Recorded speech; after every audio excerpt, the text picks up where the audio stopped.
শুভ দুপুর। সবাই ভালো আছেন? আজকে আপনাদের কাছে বিভিন্ন ধর্ম সম্পর্কে আলোচনা করব। বিভিন্ন ধর্মের মানুষের প্রতি ভালোবাসার আলোকে মানবতার ডাক ও প্রেম নিবেদন করব।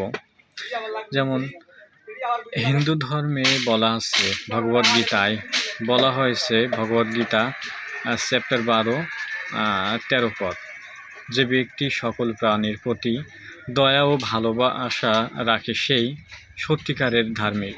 এবং বৌদ্ধ ধর্মে বলা আছে,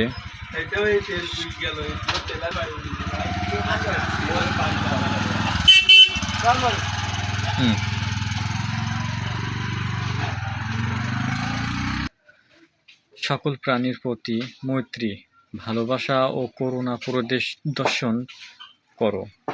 এবং খ্রিস্টান ধর্মে বলা হয়েছে, তোমরা তোমাদের নিজের প্রতিবেশীকে নিজের মতো করে ভালোবাসো। এবং এটা লেখা আছে মতি চ্যাপ্টার 22 অধ্যায় 29 পদে। এবং যা কিছু তুমি আমার ক্ষুদ্রতম ভাইদের জন্য করো তা আমারই জন্য করো, এটাও মতি 25 অধ্যায় 40 পদে বলা আছে। অর্থাৎ মানুষকে ভালোবাসা মানেই তো সৃষ্টিকর্তাকে ভালোবাসা। এবং ইসলাম ধর্মে বলা হয়েছে, তোমরা নামাজ কায়েম করো ও জাকাত দাও। সূরা আল বাকারা 90 চ্যাপ্টার 90-17 পদ। হযরত মুহাম্মদ সাল্লাল্লাহু আলাইহি সাল্লাম বলেছেন, তোমাদের কেউ প্রকৃত মুমিন নও যতক্ষণ না সে নিজের জন্য যা চায় তা অপর প্রতিবেশী বা অন্য ভাইদের জন্য চায়। এখানে আমাদের শেখানো হয়েছে অসহায় মানুষের পাশে দাঁড়ানো প্রকৃত মানবতা।